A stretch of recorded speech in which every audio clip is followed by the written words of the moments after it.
Hello and welcome. My name is Justin. And I'm Draven.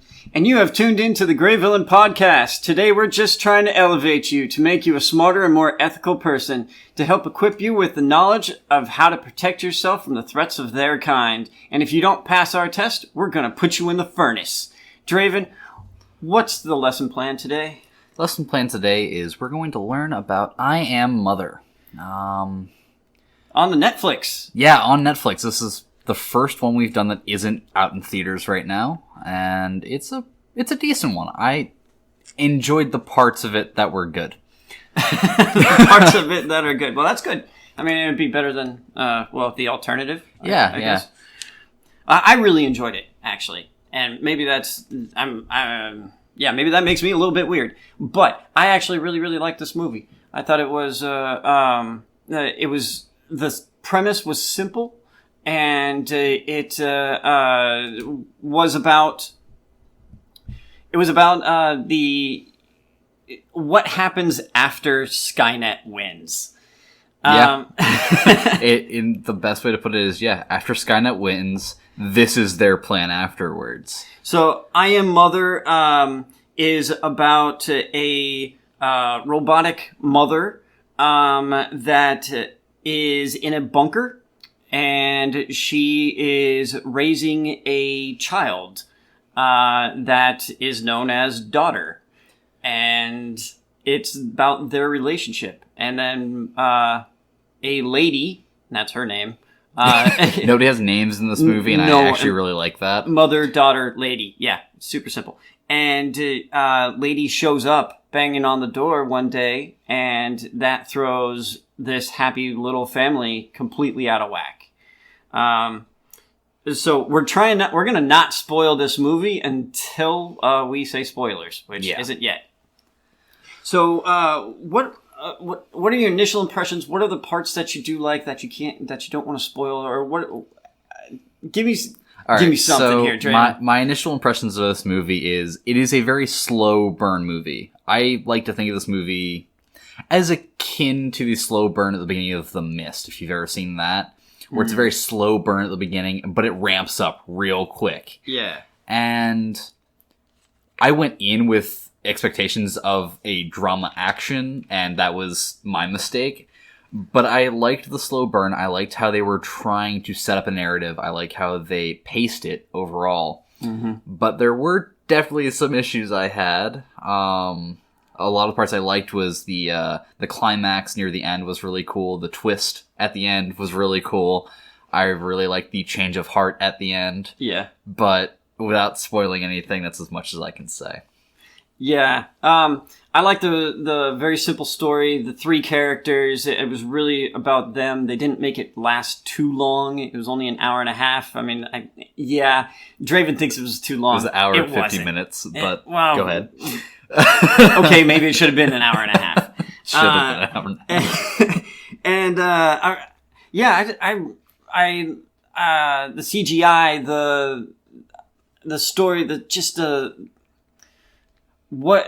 ideas that the story brought up to me as to what happened in order to get to this point, what happens afterwards, and the story that we had, the story just focused on this very small relationship and how it developed, and the trust, but the betrayal of the characters, and the push and pull of those characters. And when this is your whole world, what else are you supposed to do? How are you supposed to handle this new thing that happens in the story? And it's dynamic in there. Half of the narrative is really mind games. You're sitting there playing tug of war between one party, between two other powerful parties in this person's eye, and you're adding in unknown variables.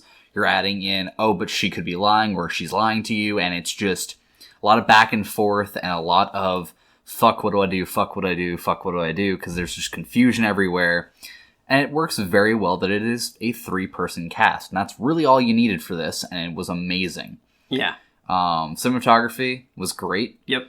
And I also like the ambiance and the atmosphere that they added to it was really good. The overall design is awesome. Yeah. Very Skynet-like. I liked it a lot. Let's see. Who are our actors in this? Very simple. Rose Byrne is the voice of Mother. Clara Rugard is Daughter. And Hilary Swank is Woman. And that's your cast. Yep, that is the only people you interact with during this entire movie. And I think Clara Rugard, I have never seen her in anything. She has a very, very limited filmography. She was in Teen Spirit, whatever that is, and Good Favor. Yep, that's it.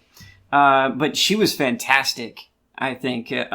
She showed really good range, and I really enjoyed her. I'd like to see her in more stuff. Yeah, she played the role very well, and even outside of this role, I want to see her in more. I want to see her in way more dramas and way more action-y type moments, because in those scenes, she didn't try to play it up. She tried acting very natural. She tried acting like herself, and that matters a lot. Okay, now we're going to spoil this. Yeah, so if you do not want to be spoiled, we will put the timestamp in the description. So fast forward to whatever time that says. Yeah. So with that spoiler warning set up, let's get into this. Justin, the opening scenes of this movie. We are in a future bunker. A bunker after Skynet wins. And all the people are dead. It shows you a corridor. And there are, it shows the number of days since the apocalypse happened and how many people are alive. And it's 0 days, 0 people are alive. 0 people are in the bunker. 0 people in the bunker, that's right. And how many and then the site is designed to create, raise children, raise the new humans. And later on, we learn from Mother that it was designed by humans to raise humans, but I kind of question. Yeah, at the end, when we learn a lot about her, it makes me question a ton of stuff that she says as exposition. Yeah. Because we don't really know what Mother did and what Mother did under the control of humans. We don't understand where the disconnect is there, and that's intentional. Is she a reliable narrator? No, not at fucking all. Because we watch her, spoilers, like we said, we watch her lie the fuck out of her daughter, like, through the entire last half of the movie. She's playing mind games and lying to her poor daughter, who doesn't know any better. Yeah. And, yeah, I'd put her as an unreliable narrator, which gives this movie another kind of layer of obscurity. So we don't know what really happened. We can infer, we can guess, but we don't know. So there are 63,000 embryos, human embryos, on this site, and we see Mother take out an embryo from a cryopod, basically. Cryopod, perfect, and put her in the oven. Yeah, quite literally. Pretty much straight into the oven. Not the furnace. The furnace is different, but an oven. For 24 hours. And then ding, it's done. Ding, the baby is done. Perfect temp. Perfect. Just perfect. Yeah. Yes. Nice and tender. Oh. And, so, Mother is the robot on site. The only robot in the whole compound. This compound is very, very large. It has everything that you could possibly want. It has rows and rows of bunk beds and tables, and it has enough facility to have quite a few people there. But we only see one at any time, and Mother and Daughter. We learn that Daughter is APX-03. Yes. She is the third one to be pulled out. Now, she doesn't know that. No. Mother apparently seems to treat every single one like the first. Yeah. Which is a bit disturbing considering there's a line in the beginning of the movie where she goes, "We can't have any more because it takes time to learn to be a good mother." Mm-hmm. Which means she had to deal with 2 kids before having this one come out. and she's still waiting to pull more out, that is a little terrifying.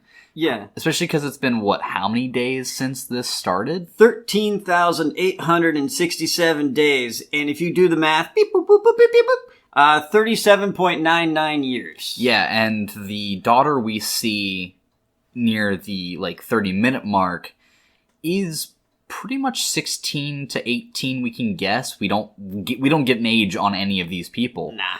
We just get that date to work off of, and that's it. So, well, how many pairs of pajamas has she received? Yeah. How many pairs of pajamas have you gotten? There's nothing to give us any age on her. There's a birthday.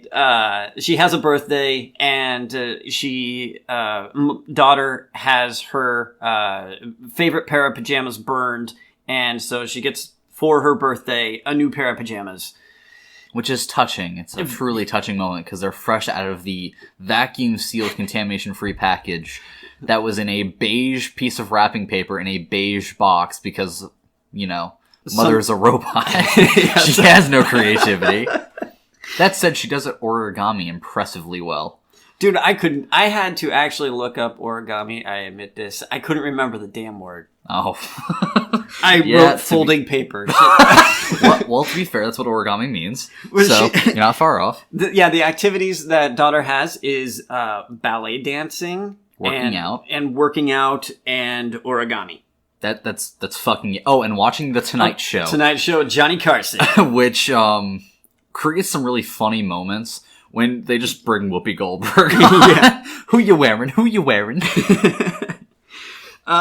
So every year, as daughter is growing up, she is tested in an aptitude test. And the aptitude test is, we learn that it's it's testing daughter in this case to see if she is reading at grade level. Well, yeah, meeting the benchmarks that have been predetermined for her. But Mother says that the exam is more a test of her competence than of daughter's ability. Which is, again, deeply disturbing because she has already killed 2 kids, supposedly. We don't actually know what happens to the first one. Yeah. We only find 1 file and 1 body part of the second one. But that's disturbing enough. Yeah, so APX-03 is daughter that we see. What happened to APX-01, 02... It's a mystery. Well, 02 we know was thrown straight into the furnace. 02 we learn later on because we see her files that she failed. She was late term aborted. That really disturbed me because it literally says aborted on the file when she flips it over, and I was like, oh, so they're just gonna... Wow, that's fucked up. She was a C+ student. It yeah. just wasn't good enough. And when 03 goes to check... She goes into the furnace and finds a fucking jawbone. Yeah, so we learned... So, daughter is kept inside of this facility because she is... Mother tells her that it's toxic outside of the bunker and she can't go out there. But lights start flickering one night. Mother is recharging her batteries. And daughter wakes up, and then she goes adventuring to figure out through the tunnels to figure out what's going on with the lights. With probably the coolest fucking glow stick ever, by the way. It's the future. It is the future, but that glow stick is something I'm envious of. And she finds some chewed wires, and then she looks underneath the... I don't know, she looks underneath the like thing, a transformer or something, and finds and sees a little mouse. Yeah. Or we presume she sees a mouse. We don't actually see the mouse at that point. And then she gets a container, gets some food, draws out the mouse, captures the mouse. By the fucking way, how did a mouse get into a secured, double airlocked bunker? These are questions that you should not be asking. Yeah, because they never fucking answer them. We don't know how this thing got in. I've kind of thought maybe Mother had actually kind of orchestrated the whole thing. Do you think she would risk blowing her cover this late into the game, though? Well, to her age is irrelevant, but at the same time, she does seem to show an amount of empathy towards her daughter. Yeah. Even though it is very skewed, she does show an amount of empathy. Why would she then put her daughter in a position to get hurt Especially because we find out later her primary directive is to take care of humans. Mm-hmm. But why would she orchestrate intentionally a test? A foul... It's a different type of test, but it's a test. I mean, it's not, do your homework test, but... I agree. I don't know. I'm conflicted on that because it almost feels out of character. It could be out of character. I'm reading into something that may not even be there. We're but reading the question way is, far too into the rat. How does a damn rat get in there? But it does, and it chews up the wires, and it moves our plot forward, so who cares? So, daughter finds the rat, goes and tells mother what's going on. Good thing that's on silence. And mother freaks the fuck out and goes, oh, no. Yeah. But it really raises a question, because daughter was like, well, nothing can live out there. And mother's like, well, I have readings and things saying that it is toxic and you can't go out there.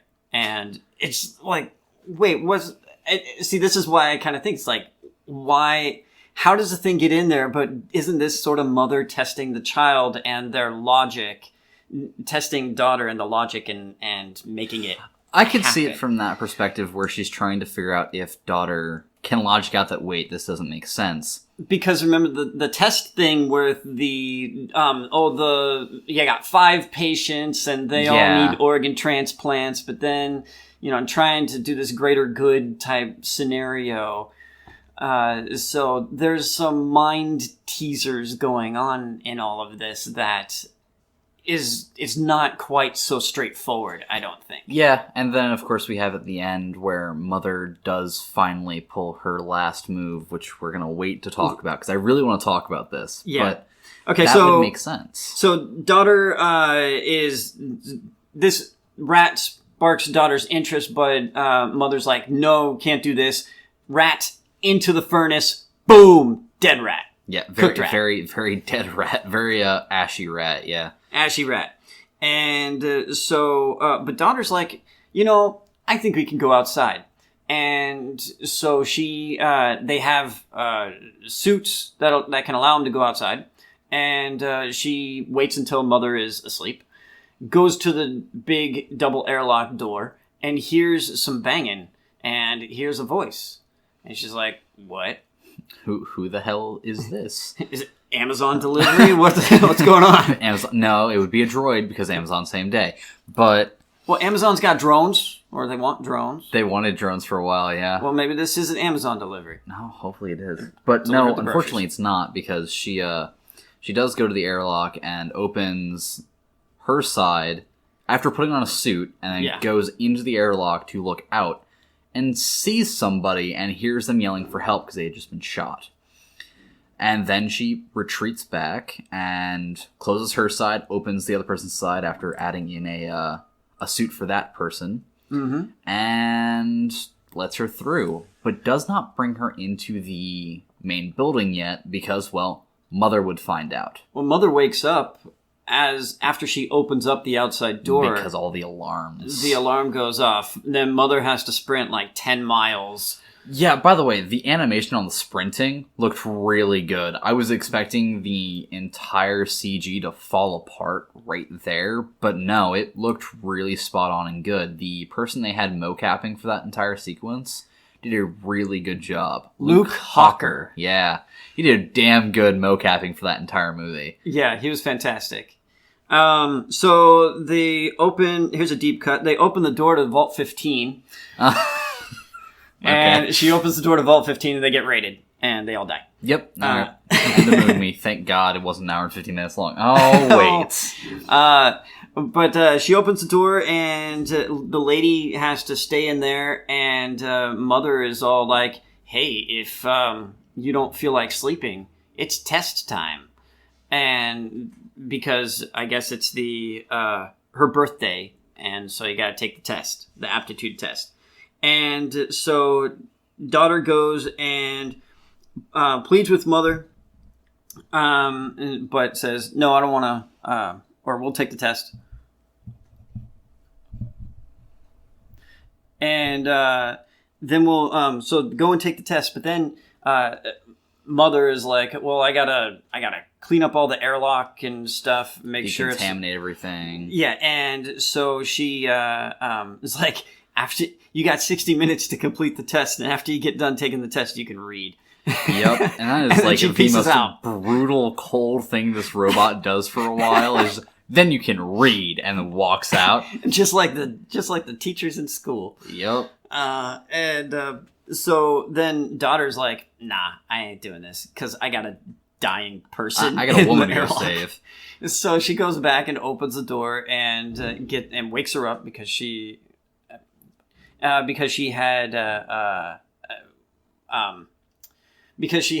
passed out in the airlock. Grabs her and takes her into the furnace room, which is kind of a weird room to go into. To be fair, you'd suspect Mother doesn't have to go in there very often, because they seem to only use it for contaminated items and waste. True. So, in which case, I don't see Mother going in there very often. But not even 5 minutes after this woman gets in there and starts getting helped, guess who shows up? Mom. And this woman fucking freaks out and goes for her gun, which... Well, you wonder was taken by daughter. Yeah, by daughter during her pass out scene. Yeah, she just yoinked her gun. But we find out later that, well, no. We're going to leave that for right now, actually. Let's continue down the line.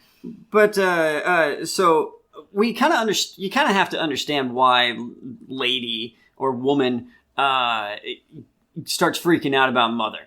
Because a woman lives on the outside. Mm-hmm. And she has seen other robots. Yeah, that look strikingly similar. Yeah, all these guys look like Chappie droids. Yeah. Or Ultron droids. I mean... a nice comedy. The love child of Chappie and Ultron. And so you're kind of... She has been traumatized by these guys, as she later lets on that there was a mine that she was living in. She starts talking about other people were just with her outside, but they drew off the other robots that were chasing her after she had been shot. And so now she's safe, air quotes, in this bunker. We're also skipping ahead a bit because you're missing out on the scene where she finally gets the gun back, which is important. Yeah, so where does she get the gun back? It's in between her seeing Mom, because as she sees Mom walk out, the daughter comes in a few minutes later with the supplies. Yeah. So that she can start stitching herself up. Yeah. But Mother walks back in. It's because the lady grabs daughter. Grabs daughter, and grabs the starts gun. freaking out. Yeah. And so daughter screams for Mother, who's back in the hallway. Unbeknownst to her, there's something like she doesn't really know, or she suspects. So we also have another issue here that I kind of forgot about until you just brought that up. Mother is wired into this place. There's no cameras anywhere, though. But we see later that she has audio recordings from the hospital room. See, this is like, there's so much stuff going on in here. So how did she not know sooner? Which means she did know sooner, which means your theory is probably right. Fuck! Yeah! Yes! Damn it! I was hoping that I didn't think of that. Fuck. But yes. Yeah. This very well could have been planned out now that I think about it, because there's just too many things that shouldn't have happened. See, don't get spoiled by this movie. Go watch it. Yeah, but yes, Mother comes running in, and the woman freaks out, grabs the gun off of daughter's waistband, and starts firing rounds. She gets 2 rounds, shotgun, or... Well, it's not really shotgun. It's a single-shot, high-caliber pistol. That's the best way I can break it down. Yeah, but they look like shotgun rounds. Yeah, but looking at it, it looks like a shotgun. It acts like a single breech open, single-shot shotgun. Yeah. But it's firing what looks like 9mm slugs when we get one of the slugs out of Mother's hand later. Yeah. It's very weird. I'm a gun guy, and this just looks weird. This looks like the prop department went, yeah, let's just use that and then put these things on it and add this to make it look cool. It's the future. It's the future, so instead of having unlimited magazine capacity, you have 1. And she's got 3 bullets. Yes, she's got 3 bullets. But she only gets 2 off because it's single shot. And Mother is a goddamn badass. She can take She could take a shot. Yeah, she took 2. One to the chest, and then she blocks the other with her fucking hand. Which turns out to be a real big deal. Yeah, it's a plot device later. So, well, on that hand, there is a key that we see at the very beginning of the movie. Everything. Yeah, that she can open up all the high security drawers and the embryos and all the stuff. And so the fact that this hand is damaged will require her to replace the hand later on, and making an extra hand just floating around. To be fair, they do show that this place is very well stocked. Like, we do see a garden in this place, a hydroponics garden. We see a full repair area for Mother, as well as an evidence room for all the test samples and stuff. Yep. 2 or 3 storage rooms that they run through. We have the furnace room, we have the infirmary, we have the physical testing area, we have the airlock room, we have so many fucking rooms in this place. Because it has to be there for 63,000 people. Which it couldn't even fit at this rate. But all the embryos. That is the end goal, is to get all of them to work at some point. And so we end up going to a... We end up... the lady gets caught. She has the gunshot in her hip, and she does not. Mother comes in, grabs her, and takes her to the infirmary and throws her into the infirmary. And the lady is like, "No, I don't trust this her. Fucking dozer isn't gonna work on me. Fuck you." And Mother's trying to help her with penicillin because, well, this woman's gonna get sepsis at this point. Yeah. But I just thought of something else to your credit, Justin. Oh, yes. Thank you. We find out later in the movie, spoilers, that if we weren't already in spoilers, that Mother controls all the other drones. Yeah. Well, she was shot by a droid and then made it to the bunker. Yeah. That really goes to your credit that she totally had to set this up. Well, at the very, very end, she goes, "Curious that you survived where so many others have not. Like someone had a purpose for you." Yeah, which is super foreshadowing. Well, not really foreshadowing because it's aftershadowing. But yeah, it gives context to everything that happened. You were right. God damn it. Boom! I was hoping to prove him wrong during this recording. Nope, he was right. Mm-mm. Fuck. I should have read more into that movie. Yeah, see, that's why I take notes. So, nerdy ass fucking notebook of notes. So, she, the lady doesn't take the penicillin until long after the sepsis has set in. Eventually, she takes it. Because she doesn't trust Mother. The dozer, as she calls the dozer, yeah, which is actually a really cool name.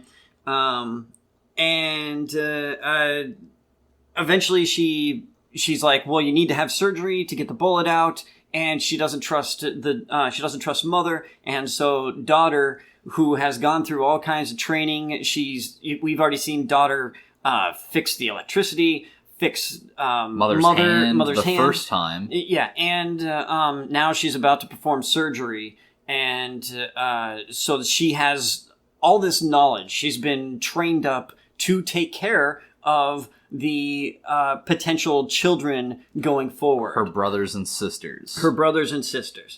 And so Daughter, though, is super questioning all the toxicity levels outside, and she is like totally not on board with Mom anymore. Mm-hmm. She's like, kind of like, I've had this very narrow point of view my entire life, and my world is being expanded 1,000 times every second. Yeah, it's being expanded much more quickly than she can get answers to fill in the holes that are being created. And not to mention, now the mind games start. Around the time of the surgery, mm-hmm. before and after the surgery, this woman is telling her, you cannot fucking trust this dozer. She is not here for your well-being. Yeah. She's here for her own means. And that sparks a lot of issues and a lot of friction between both Daughter and Mother, and Daughter and this woman. Like, we have issues throughout this entire movie now where they're second-guessing each other. Yeah. And so Daughter finds a book. The woman had a knapsack of stuff. She finds a book. It has a bunch of faces in it. The lady's like, well, these are all people I used to know. They live in these mines where I'm from, and they're the people that I was with. And we can go back to the mines and do. You should come with me and get out of here. I can take you there. I can get you out of here. We can keep you away from this dozer. Yeah, which is such a badass name for drones. I love it. And so daughter goes and tells mother, though, like, hey, there's these mines and we should bring these people in. We have plenty of room. We got all these bunk beds and we can bring them in. And mother's like, yeah, okay, there's enough room here. We can do that. Yeah, mother is all of a sudden strangely on board with the bringing them in and helping them plan. And I don't know if this is a lie now, because she does say her primary directive is to take care of humanity. Yeah.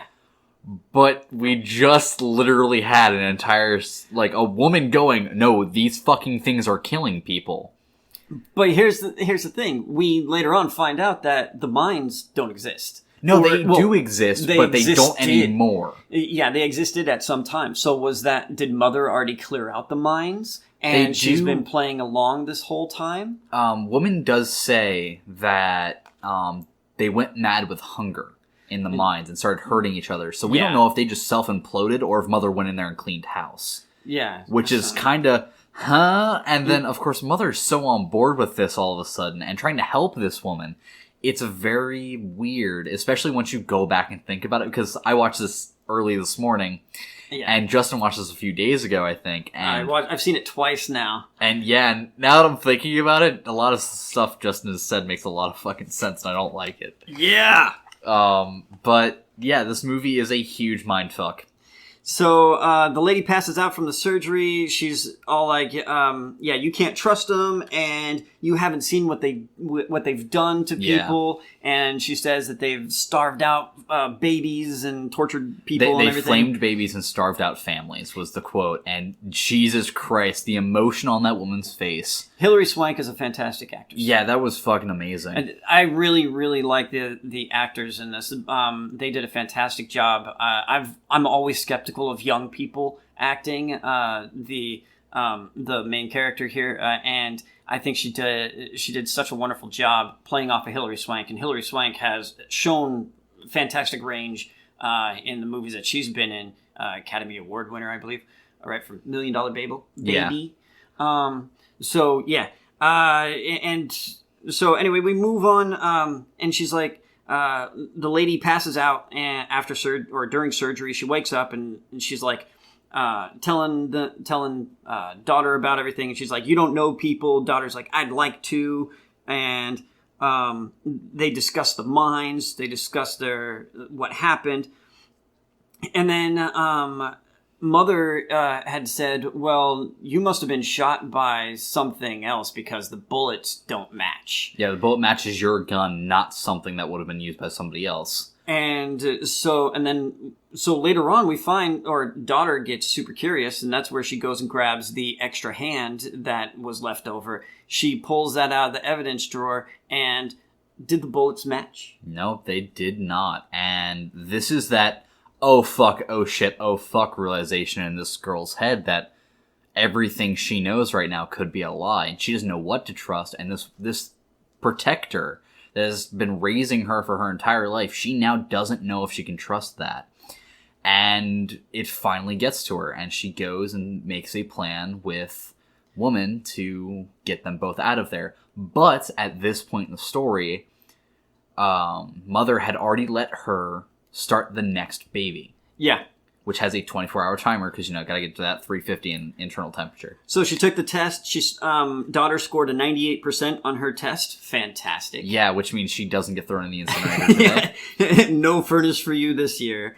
So the reward was that she got to pick another embryo, which she picks APY 09. Which is a male. The X and the Y as the last letter is the chromosome. And right, yeah. Yeah, X and Y. Yep, you're good. And I know my science. Yep. And sure. So daughter she finds bullets. She then opens the APX02 file, finds that it's a failure. Yep, and finds out that it has, again, aborted across the bottom, and it's just such a, that doesn't feel good. So then she goes to the embryo stand. She finds that it's missing 3 embryos in the female embryo, the cryo tube. Yep, 01, 02, and 03. She's like, what happened? For some reason, she goes to the furnace, and she looks around in the furnace. She then pulls out the ashes. No one cleans the furnace ashes. To be fair, where are you going to fucking put it? You'd assume there's a facility, but what would you do? Put it back in the furnace? Burn it in the furnace, duh. Do it more. But she finds a human jawbone, a young human's jawbone in this. So daughter's sitting outside of the infirmary where the woman is locked up. Yep. She's crying. She's thinking about what's going on. Woman says, that thing feels nothing for you. It can't. And that hits like a ton of bricks. Yeah. Because this is daughter's mother. Yeah. And I mean, imagine coming to a realization that you can't actually trust the one thing that has raised you and that you could trust your entire life. Your whole world would be shattered. This movie hits a lot of weird notes for me personally, being raised by a single mother. Mm-hmm. This hits so many weird notes that I'm pretty sure the writers were like, no, we're gonna fuck with them, because man, that line just hurt a lot. Like, you and me down. both with a single mother. Yeah, it's like, oh fuck, man. It's like finding out a deep, dark family secret and going, shit, can I trust this woman? And yeah, it's a come to Jesus moment almost. But the problem that we have, why hasn't daughter just taken off? Because brother's in the oven. Yeah, because brother is still a cooking for another 9 hours. Oh my god, it takes forever. Yeah, this movie went, oh, you meant the baby, not the movie. Oh. 24-hour turn time on these babies is just taking too long. Yeah, they are extremely. Come on, kid, we got places to be. Yeah, went from 9 months to 24 hours. Still not fast enough. Put more.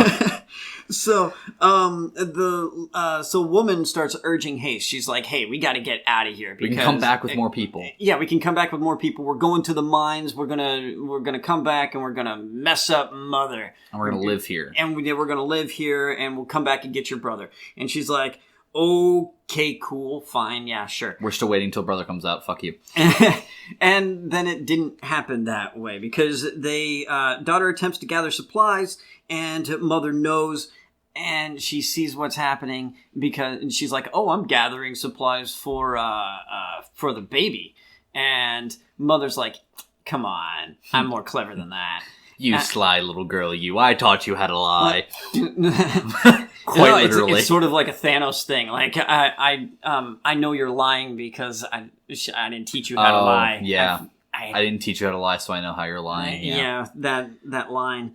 And so it turns out mother was also listening and wants to know where. And so she locks daughter into the room and takes off down to the infirmary and starts beating up the woman and says, where are the mines? And this is like, well, okay, maybe we don't know where the mines are. Maybe she's referring to another mines, or it's just like calling her bluff a little bit. By the way, this scene is fucking brutal because she lifts this woman up and pins her against a wall and then just sticks 2 fingers into the fresh incision / gunshot wound and just, as somebody's pop stitches in their side before, fucking ow. So, daughter, super smart daughter. Yeah, gets a fucking liquid nitrogen tank, freezes the door over, and then throws it through. Because the glass plastic thing wouldn't break. Yeah, it's a little weird how this stuff reacts. It's almost like fucking, I can't remember what it's called anymore. Never mind. Go on. Super plastic. Yeah.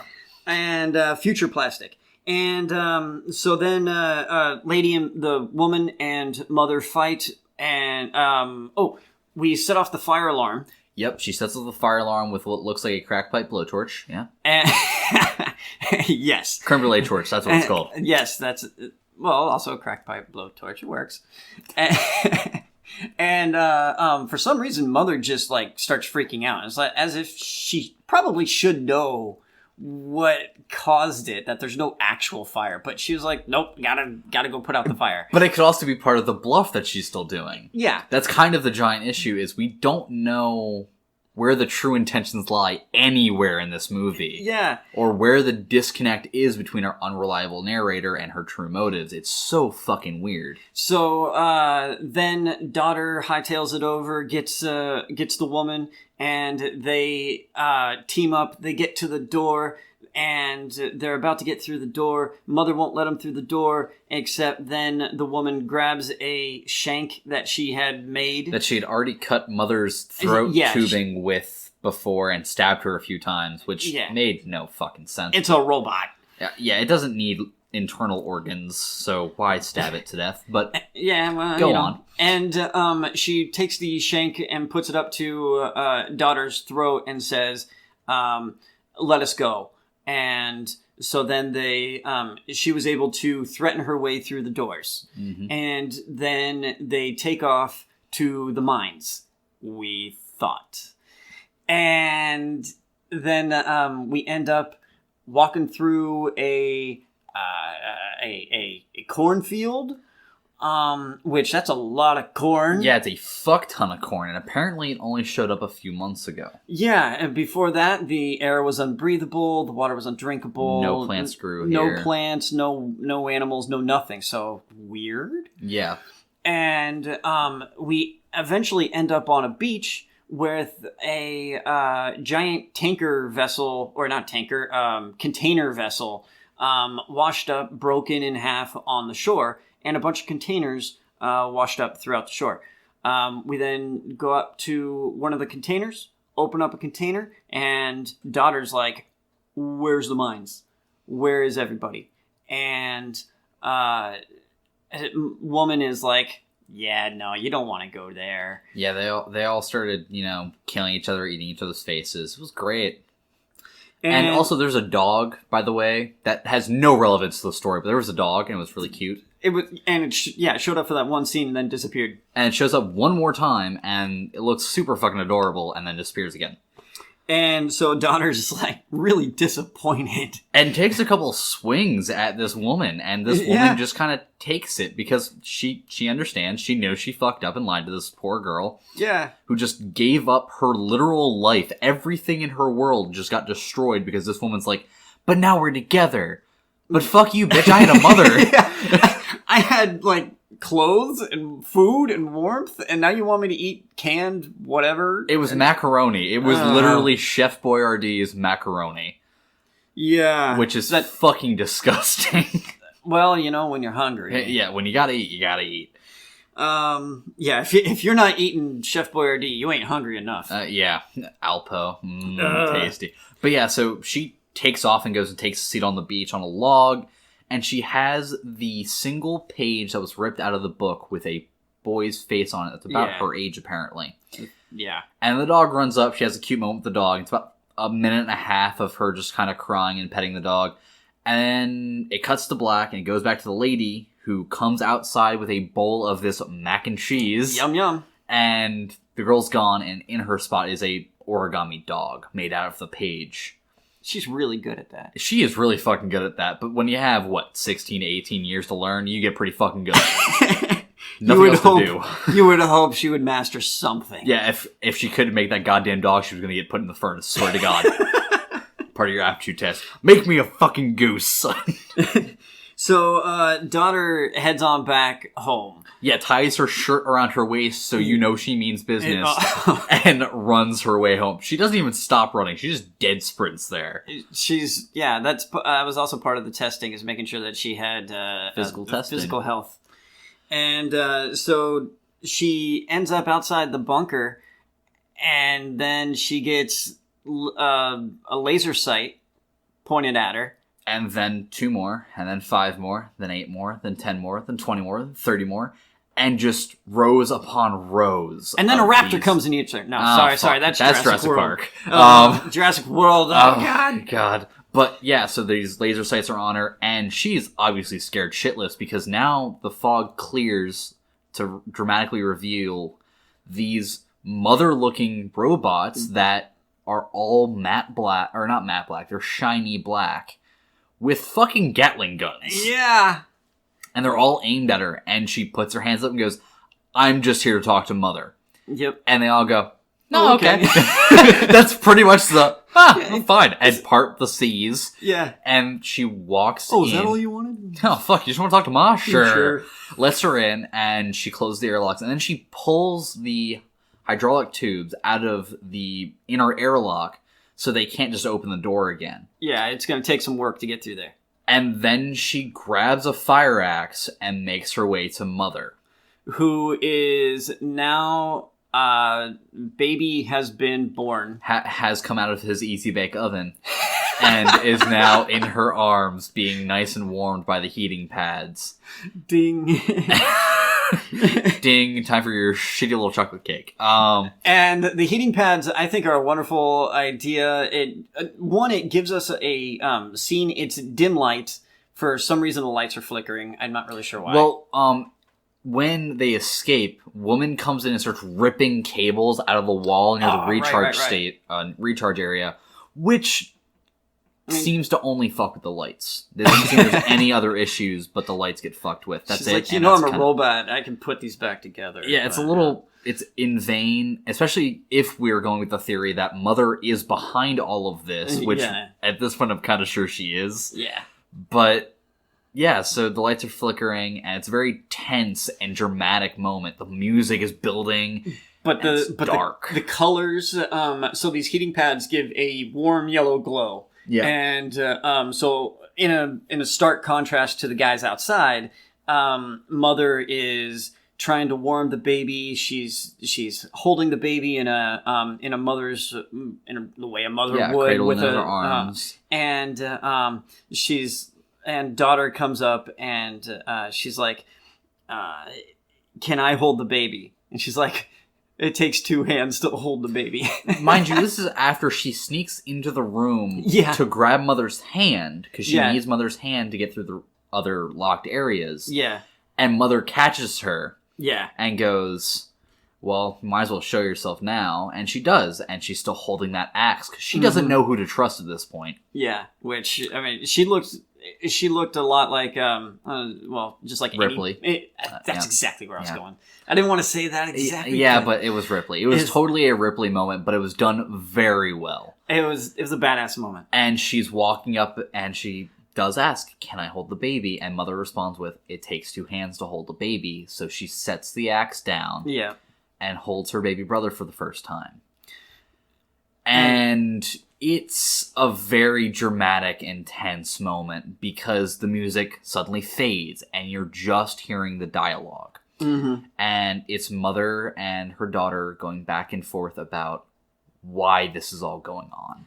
You've seen how much of a threat her kind can be. Yeah, I'm guessing you have that quoted down on your nerdy notebook. But, oh, man. God, my nerdy notebook. Okay, so to be fair to your nerdy notebook, because I want all the listeners out there to know, I do love it because it keeps us on track, but it is a nerdy notebook. And fine. That's a compliment. It's your nerdy notebook. But, yeah. Well, you're being a threat. Yeah, I'm being a threat, need to be thrown in the furnace. But it's this very tense moment that slowly dissipates and the tension goes away because these two entities, I don't even want to say people because what we know Mother isn't, are now taking care of this small child, and the child starts crying. And Mother, her hand lights up with the heating, and she strokes his hair, and he stops crying. And they're just sharing this very intense moment. And, well, Mother is talking about, like, what is her, like, main directive. Yeah. And it's to make humans a better human. Yeah. Make them smarter, more ethical, to elevate my creators. Yeah, she had to eradicate the old version to elevate them to a new level. She had to clear out the dead weight, clear out the dead chaff to make this one person better. And at this point, she reveals that I was the one who let you in. Yeah. She's now Skynet. Yeah, she goes full fucking Skynet here. And she, at this point, daughter draws Actually, no, it wasn't here.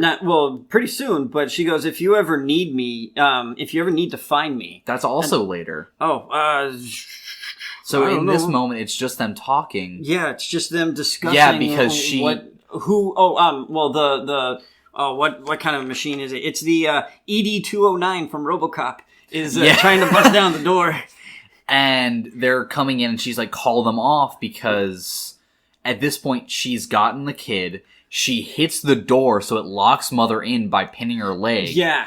And she rushes behind this counter, sets the kid down long enough to then grab the gun from earlier and try to load a bullet. She misses the loading, drops the bullet, and again, super cliche, super tense. Yeah. She's reaching under it, the door is getting busted in. During this, you're getting snap cuts of the droids using a very specific droid to laser cut through the hydraulics. While Mother's trying to take off her leg or something? Yeah, Mother's trying to take off her leg and negotiate and trying to make this go a non-violent route. Yeah. But at the end, as soon as she gets the leg out of socket, it pans to daughter with the gun square against Mother's chest. While holding the baby. While holding the kid in one arm. Because the gun takes one hand. Because it takes one hand to hold the kid and the gun.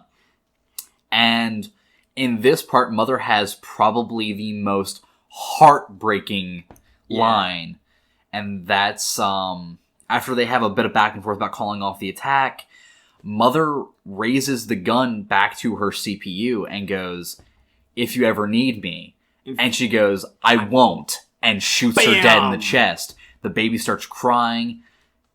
And that's it. The robots get called off and they go away. And Mother slumps down dead. And she's an emotional wreck. Yeah. The baby's crying. She's crying. She eventually gets back out to the rec area where her bedroom is and the charging station is. Yeah. Sits down and starts singing the song from the intro and first part of the movie that she liked, and it was Baby Don't You Cry. Yeah, yeah. Which is a very awesome song. It's actually one of the ones my mom used to sing to me. So it hit very close to home, but she just starts singing it, and it's very shaky, and the baby stops crying, and you get this somber moment. It's very touching. Cut to the beach.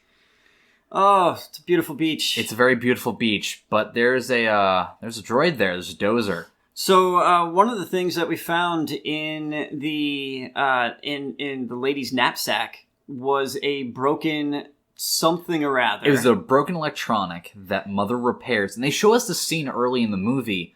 We don't understand it then. She's just fixing something. We think, oh, she's being nice. But then the lady pulls it out of her knapsack again, and it's flashing. Yeah. And there's an oh shit moment, but she doesn't know why it's an oh shit moment. Until the droid starts walking up and passes in front of the door. Yeah, opens the door and to reveal... the door is banging open and closed, and it stops banging. And we then look over and we see one of the droids standing there. And it uses Mother's voice, which is a wonderful voice. Rose Byrne has a beautiful Mother's voice. Very perfect for this. And... she then talks about, they have a very brief conversation where she's like, she says... Mother's full on fucking taunting this woman at this point. Yeah, because there's nothing she can do. No, right? This woman's fucked. She doesn't have a gun, she doesn't have weapons, she's trapped in a corner. And she says, it's curious that you survived where so many others have not. Like someone had a purpose for you. Mind you, the woman throughout the entire first portion of the movie had a twine cross that she always had with her and prayed on. Yeah. And when you get into the shipping container, she has Mother Mary, Jesus, and all of those. And Mother is just kind of toying with them like they're irrelevant. And because she's, Mother is the God real now. God. At this point, she is God. And she slowly closes the door and says, what a shame. Yeah. And end of movie. End of movie. And it leaves you with your own thoughts at that point. That is it. So did Mother orchestrate the whole thing? And then, because Mother is Skynet, we know that daughter didn't really kill Mother, and so Mother's always going to be there, because a mother's work is never done. And it's so fucked up, because they just leave you there. That's it. That's the entire movie. Yeah. And it doesn't show you a damn thing. And that's actually why I kind of hated this movie. Before we sat down and started talking through it, I actually didn't like this movie until we sat down. And then we sat down, we started talking, and it kind of clicked why this movie was good. But when I was texting Justin after I watched it, I was like, I don't know what we're going to talk about. This movie is pretty cut and dry. It feels like it closes up its own loose ends, but it does, and it doesn't, because we have so much more that we can expand on. And they fucking better give us a sequel. No, they have to. No, they it's gonna suck. It's gonna suck, but it'll give closure. No. This is the best part, is that it leaves you with so many questions and so many ideas. So many fanfics are going to be written. What's the headcanon here for stuff, and what's going to happen? I mean, what will happen, right? We got this perfectly ethical daughter now, who's now expected to raise all these children on her own, I guess, but... We skipped a scene. We skipped the actual last scene of the movie. At the end, after the shipping container is shut, we cut back to daughter, who sets her brother down in a bed and walks back to the lab. And she walks into the embryo room using the hand again and looks at all of the cryotubes. Yeah. And it pans up and does a slow zoom in on her face, and she looks very unsure until it stops about an inch from her face. And she just kind of smiles. And that's the end of the movie. That's when roll credits happens. And it's a very, I fucking got this moment. Well, so what is she? Is she now, she's now going to lead the rebellion? She has to. That's the I think this is literally going the route of Terminator. That's how I would see this going, this is her human rebellion now. I mean, can you make the kids grow faster? Well, they kind of have to. I mean, so let's if we're going with the headcanon, that woman is actually one of the kids. I think she is. I think she was APX01. Either she escaped at the same age I don't think she escaped. I think she was just put out into... escaped or gotten out of the bunker. Because they said she was found as an infant child. Mother says... the lady says she was found as an infant child and raised. But she is also an unreliable narrator. Potentially, yeah. Well, she is, because she lies throughout the first half of the movie. So we don't know who to believe here. She also looks... I think she looks remarkably similar to daughter. But so could they be, like, siblings technically, even though they were... Yeah, genetic siblings. But, so if she is the first one, that would put her around the age, because we are 37 days from... 37 years. We were 1 day from 38. From 30... Oh, wow. So almost 38 years... So let's say she got released at 36 years before this movie happens. Yeah. So at just about 2 years into the event, she gets released. You don't remember very much. And, okay, she's released into the world. Yeah. And now she's going to bring it the second... That leaves too much of a gap. It leaves like a 10-year gap where she can't have any kids. Well, no, because there was number 2 in there that But failed. Number 2 only lived to be about 8 from what we can see. Maybe 10. Okay, maybe 10, but if she released it 2 years in, and this one was released at 10, if this girl is only 18, that's only 28 years of this total movie timeline, which means we have another 11 years that are unaccounted for. So my thoughts is, one of them lived to about 11, one of them lived to about 10 or 12, both of them were failures.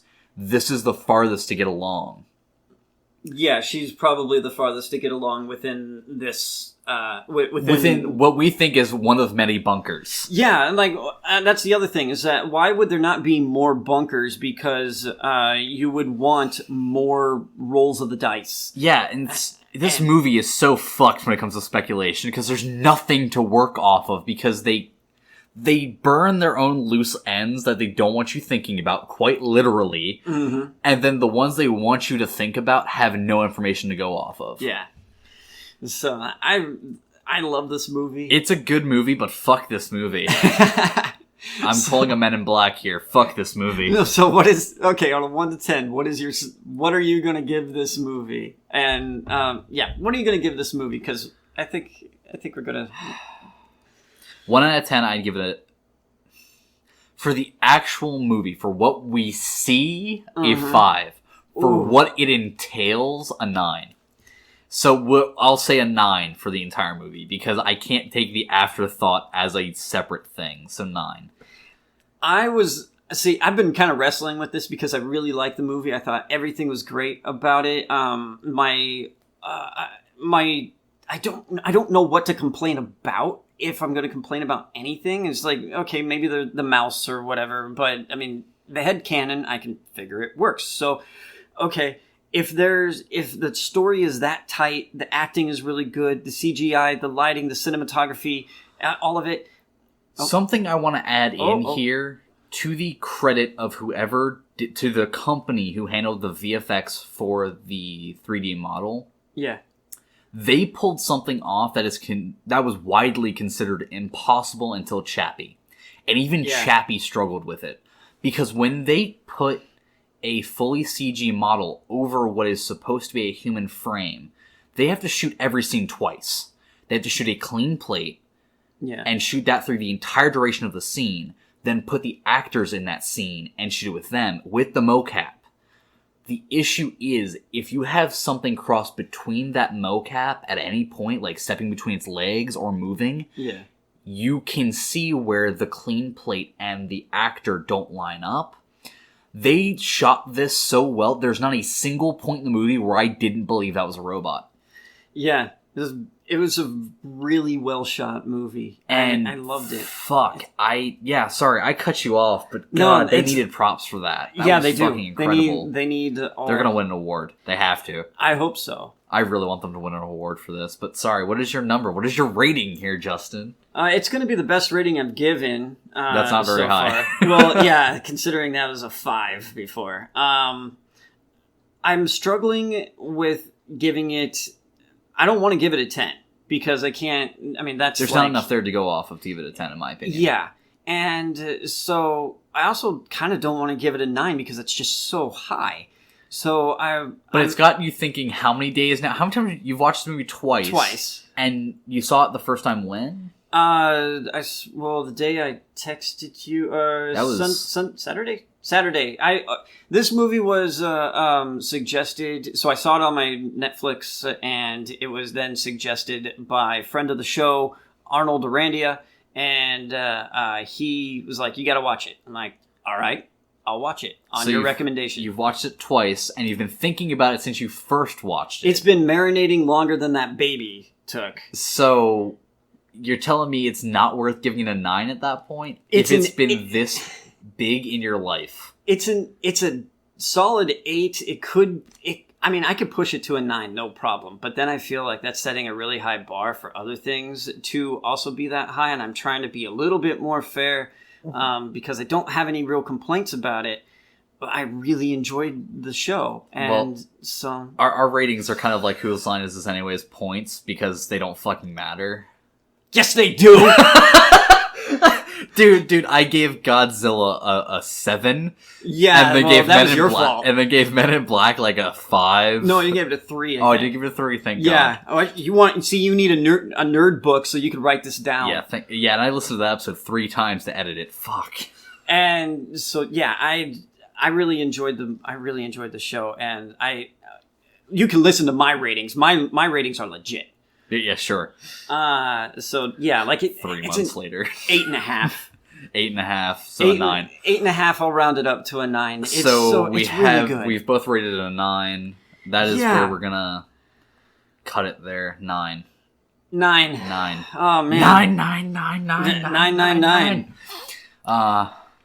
Get some pizzas.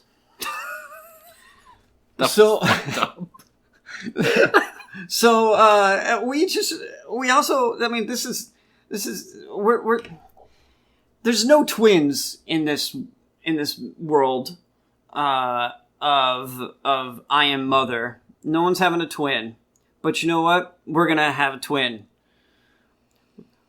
This twin is going to be Child's Play. Yeah, we're sorry to butt in here, folks, but now we're doing spoilers for Child's Play. Do you want to spoil this one too? Yeah, let's just go off the bat, because I feel like bouncing around it too much is going to pad our runtime a lot. Okay. We're already going to be upwards of 2 hours, and I have to sit through this later. So Child's Play is old school horror movie. 88, I think. 1988. Yeah. I was 7 years old. I wasn't even a twinkle in my daddy's dick. You've never heard that phrase before? Well, and it's usually an eye, but I mean, Oh. you could the other eye. Oh, yeah. Okay, never mind. Continue. Moving on. And so, there was the old school movie was about this doll that is called a good guy's doll, and this murderer who also happened to know some Haitian voodoo stuff. His name was Charles Lee Ray, and he was in this toy store, and he got shot up, and he's like, oh man, I need to get a new body, and so he puts himself into this new body, and Charles Lee Ray's nickname is Chucky, and he gets put into a Chucky doll, and the Chucky doll gets taken home by mom, and the kid gets a Chucky doll, and chaos it's ensues. bleh. Yeah, We've all seen Chucky by this point in our lives. Hopefully, we haven't remedied this, but we got a whole new continuity. Yeah, fuck this movie. Vietnam. Right off the bat, fuck this movie. Vietnamese motherfucker started all of this shit. Yeah, one Vietnamese dude who has like a master's degree in programming got fired from a sweatshop. Because he was on the street. That is the start of this movie, by the way. That's not even me being racist. That's literally the start of this movie. Yeah, the Vietnamese sweatshop boss guy comes along and says, hey, you ain't working fast enough, work harder. And the guy's like, no. And he's like, well, finish the doll that you're working on and then get out. And it's like... Yeah, why would you have him finish your work? You know you're asking for shitty quality control at that point. And then, so he finishes the doll, but he erases all of the... fail-safes and safeguards inside the doll. Why are those there? Why do those exist? The doll's program should not go that far. But yep, and for some godforsaken reason, he knows how to do all of this when all he's doing is assembling components. Yeah. So he reprograms it and then jumps from the roof of the warehouse. Yeah, he does a swan dive onto a car and kills himself. Yep. Boom. And so Kazlan Corporation is the guys that are making this buddy doll. And because we live in the 21st century, it has Wi-Fi. It's Wi-Fi enabled, it's basically your smart hub for your smart home with your smart thermostat, your smart TV, your smartphone. It links to fucking everything. So it is literally Siri. Or Alexa or any of these other ones. Yeah, it's terrible. This is what can happen if you link all your shit. Okay, guys? Analog. I wanted them to sponsor us. Why'd you mention the other ones? Oh! Damn it! Next time. More opportunity for all of them. Oh, yeah, true. If any of you guys want to sponsor, please. Feel free. Phone. Dude, my phone. I was trying to get. Okay, seriously. I was trying to get my phone. The AMC Stubs. The app. My phone's too old for the app.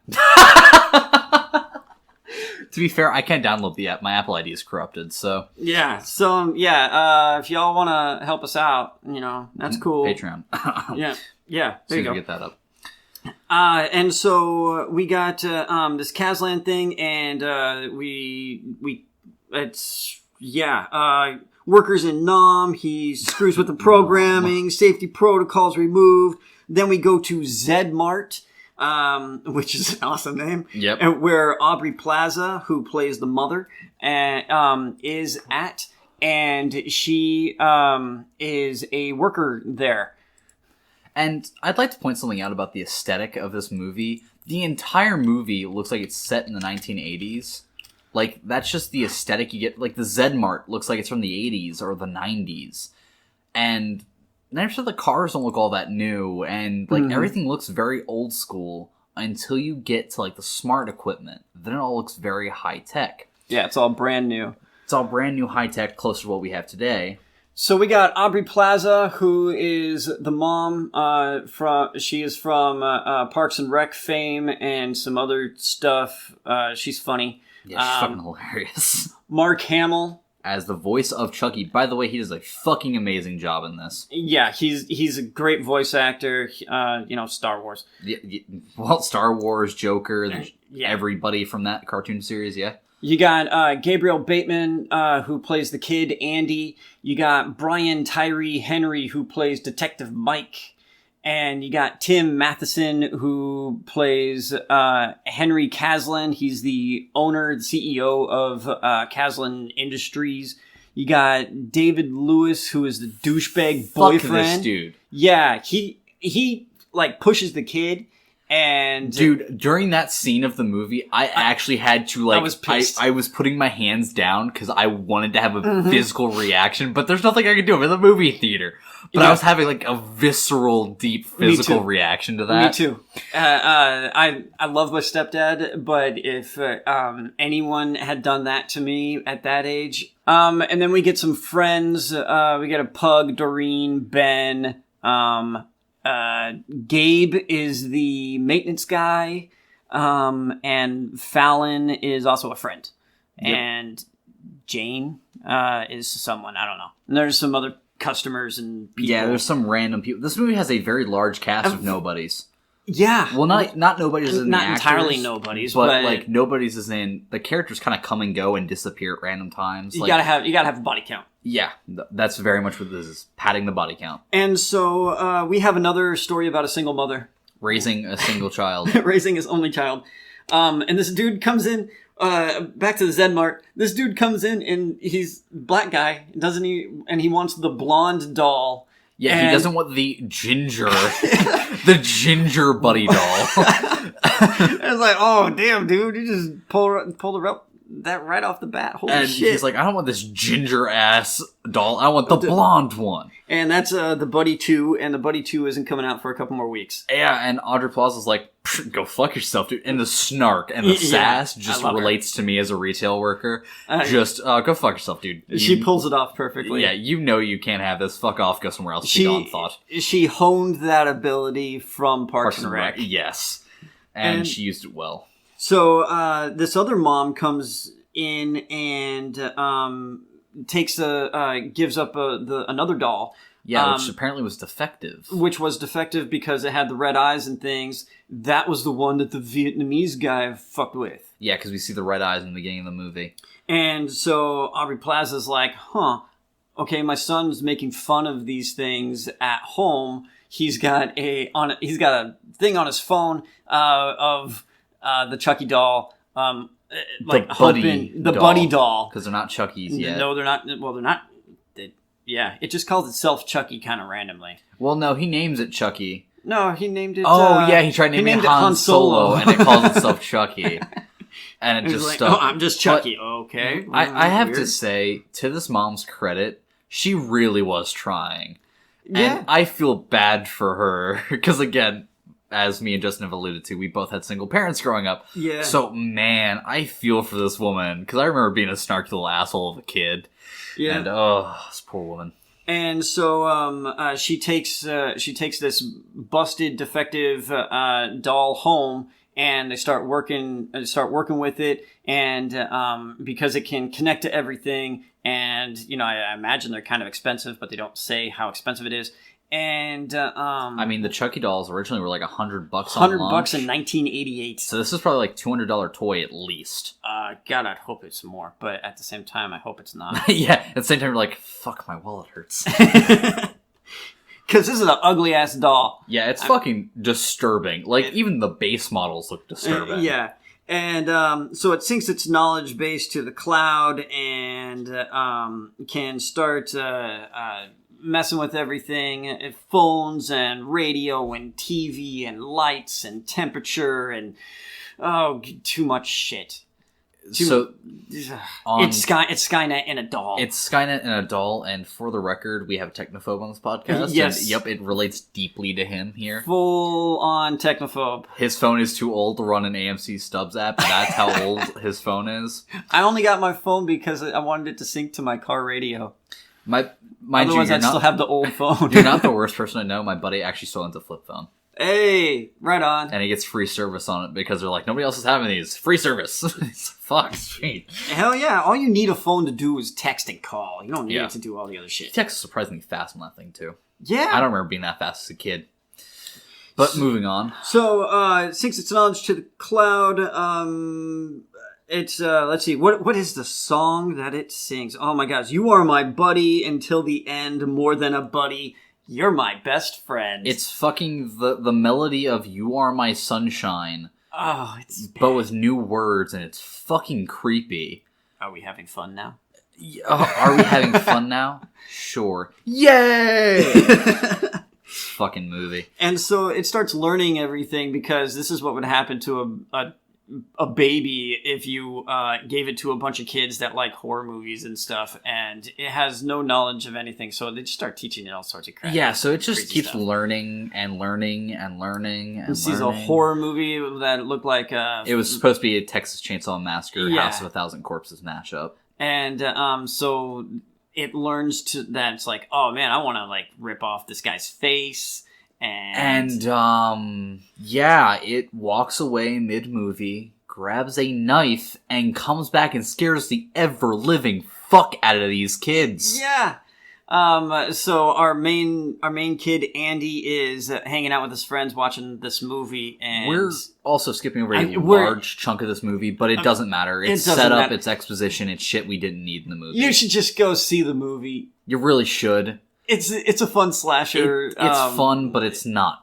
Yeah, it's Don't go in expecting a new Da Vinci Code or something. No, it's fun. It's just So child's play. we're skipping over the boring shit. And so, creepy smile with a knife. The cat, this fucking cat.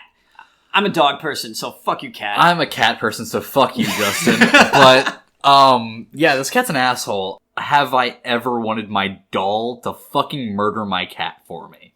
That was disturbing as shit. I'm okay with it. And just like that, we lost all of our viewers. Post all the hate for Justin in the comics. His name is Justin. I like dogs. He likes cats. We cover all the bases. Yeah, we cover all the bases. And for you guys, I'm your voice here. Fuck you. But moving on. Dogs rule, cats drool. But the cat gets killed later on in the movie, and it's sad. And the kid finds the cat, then has to put it in a shoebox and dump it, and hope his mother doesn't notice. Down the garbage chute of the apartment building that they live in. Mind you, his mom does fucking notice and goes, "Where's the cat?" And it's the sad, most depressing shit, because you can see the tears in this child actor's eyes as he's going, Shane left the door open. Yeah, and just Shane's a dick. Shane is a dick.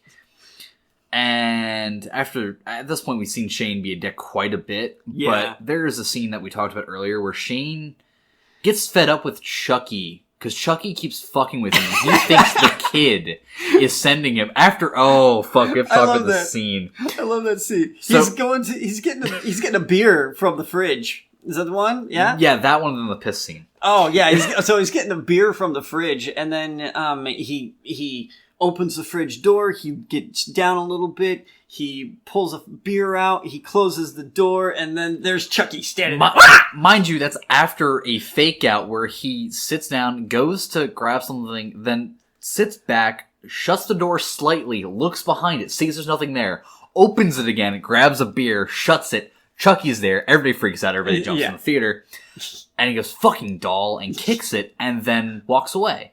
Later on, he's taking a piss, and by the way, the audio in this part of the movie just made me but he's taking a piss, and all of a sudden you hear... He needs a stronger stream. Let's just say that. You hear, "Shane's an asshole," and he just jumps, and you just watch the liquid go everywhere, and he's like... He needs stream control. Yeah, it went in his mouth, and he's pissed off, and he throws the fucking thing into the room before storming in to Andy and goes, "Do you have a problem with me, you little shit?" And just gets in his face, gets real aggressive with him. Yeah. Andy goes to get up to get Not appropriate. No, not at all. You're not even his fucking stepdad yet. You're his mom's fuck toy, basically. Yeah. And this guy is in this kid's face, this like 10, 12-year-old kid's face, or probably 13 or 14. Thereabouts. And the kid does the mature thing and tries getting up to get his mother, who should be controlling her asshole of a boyfriend. And this dude grabs him by the neck and just throws him on the bed and goes, "No, if you've got a fucking problem with me, you talk to me." Yeah. And like we said earlier, I was having such a gut disdain for this guy. I got like raged up watching this scene, and then it follows up with probably the funniest death scene in all of horror movie history. So I have to say, I have had this idea for putting up Christmas lights on a house that I think would be really fun, is to get a dummy and have it hanging you asshole! from the Christmas lights.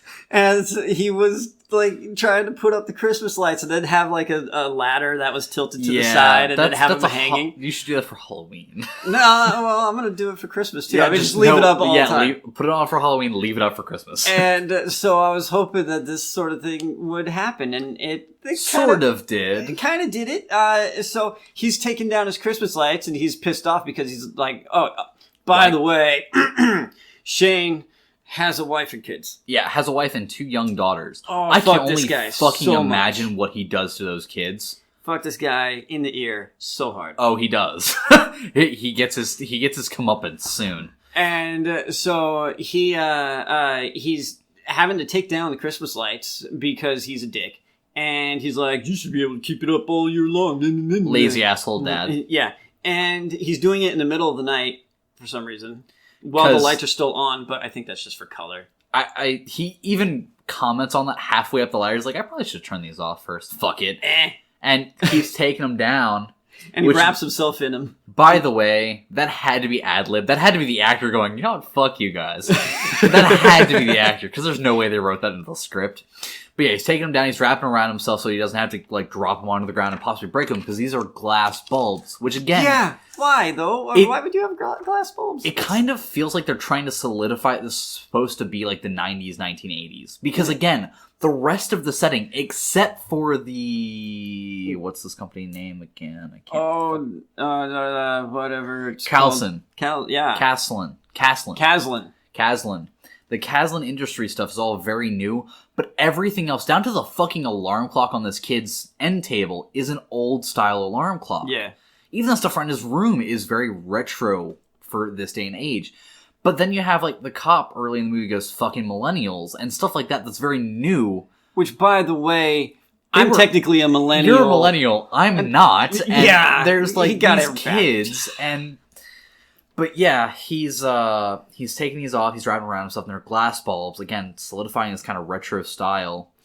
And he's getting down the ladder, and the fucking ladder collapses, which is my fucking worst nightmare on a ladder, is having that happen. Yeah, I'm afraid of heights. I have an issue with heights, and I've broken my leg falling from a height before, so this shit terrifies me. Yeah. And of course, what does he do? He lands straight on his legs, and you just watch the bones snap outwards. And I don't know if Justin was watching. I think he was right. I know, I saw it. He did. Oh, thank God, because that was such a good shot. And then he stands there outside the bay window screaming while his 2 daughters are on the couch. Noise canceling earphones on. Just fuck you, Dad. And on their devices. And he's standing there for like a good solid 20 seconds before he finally falls backwards. Yeah. By the way, ow! Yeah. And then he's like, fuck, where's my phone? His phone's all the way back there. He's getting a call. So he starts crawling back. And he starts hearing scampering. Yep. And real quick movements, and you see flashes of something, and you hear the chuckle, and you start seeing, like, this plan line up. This is crazy. It's not a lawnmower necessarily. No, it was yeah, well, Thatcher type, not a Thatcher, but I mean, it had big ass. It's built to dig because this guy, for some reason, has a watermelon patch and it's corn in his front yard, corn and a few other things, and it's very weird. Yeah, but he's crawling away. That seems odd, and of course, it wraps up on the cord that's around his neck. Yep. Or around his body, crossing across his neck. So he can't run. He can't get away. His legs are busted. And he's trying to get to his phone. And he gets close, and he turns towards it. And during the scene, I'm like, why the fuck are you turning towards it, you idiot? Go your legs first. Maybe they'll jam it up with your already broke-ass legs. I know, I'm disturbing. But instead he turns around and puts a hand up and stops it. Because, that would be a man that could do that. It's just like, yeah, stop. I would have never fucking thought about that. I would have just let it eat my legs, because it probably would have gotten jammed up. Or you could have just stopped it from doing any damage, you know. Yeah, but then you got, like... Chucky shows up. But then, yeah. let's get off my dumbass idea. stands on his chest with a knife And goes, "It's tickle time," which is the fucking greatest line to be uttered before stabbing a dude 13 times in the chest.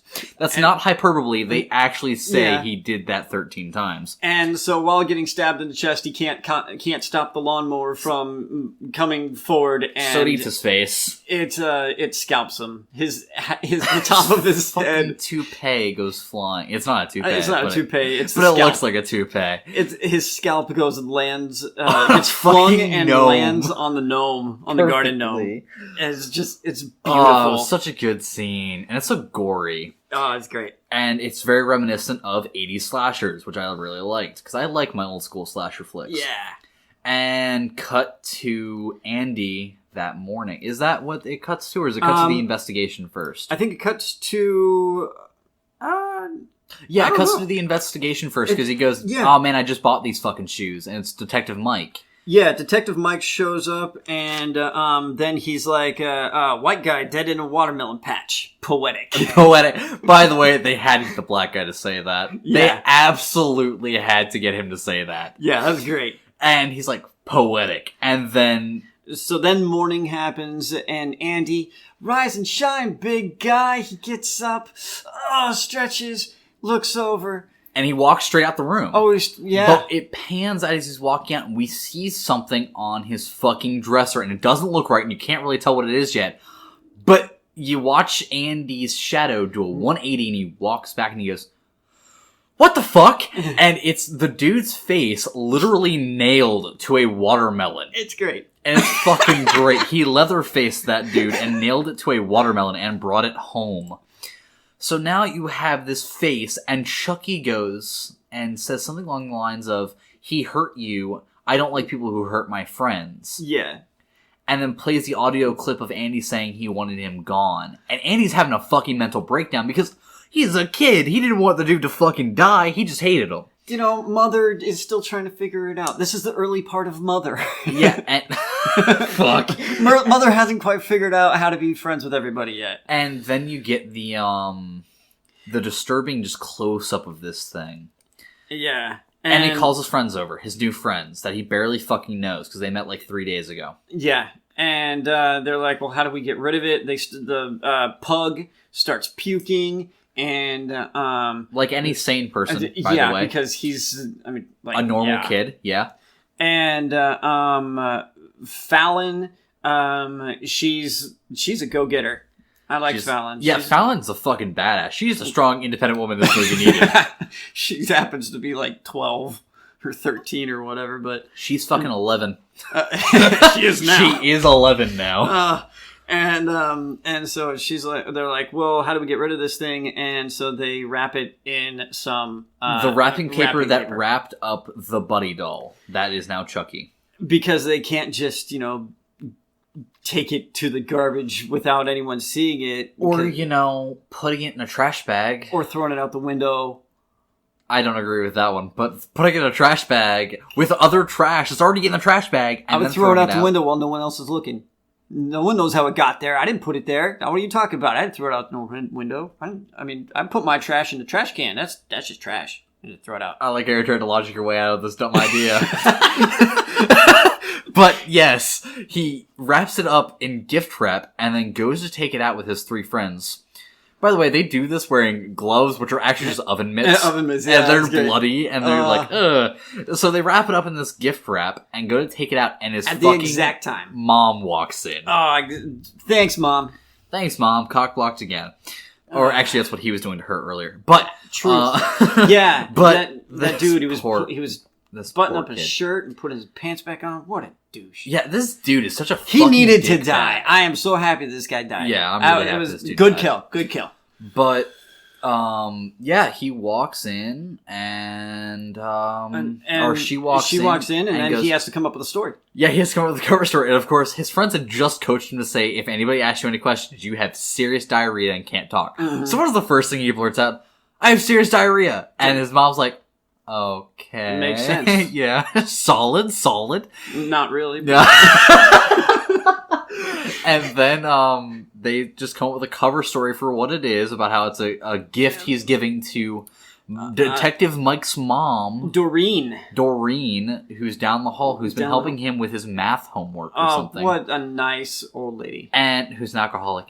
And, yeah. Well, you know, and so that means that, I don't think Mom bought it. No, not at fucking all. So she's like, okay, let's go give it to her.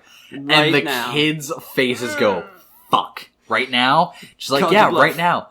So her and Andy walk up to this poor woman's door and start negotiating. Yeah, and and she goes along with it, to her credit. And she looks at him and he's like, please, for the love of God. Yeah. And she's like, yeah, I have been. He's a brilliant kid. He just needed a little help with a certain piece of homework. Yeah, you see him blinking really... And she takes the package and goes, wow, this is really heavy, and drops it. And you watch Andy go, oh! And then she just picks it up and takes it like it's normal. And she goes to say, oh, his mom steps in and goes, oh, you guys should just open it. I want to see what it is. And Andy's like, no, we gotta open it on my birthday. Yeah. To this kid's credit, that's fucking brilliant. By the way, high fives. But now they have to stall for his birthday. So they've bought themselves some time. They've bought themselves a week. And so then they have to figure out, they're like, well, who did it? Well, I guess it was the Chucky doll. So Chucky's all kinds of messed up. So they lock Chucky in a closet. Well, they ambushed Chucky at some point here. Head's on the dresser as a present, and then they ambush him, the other kids.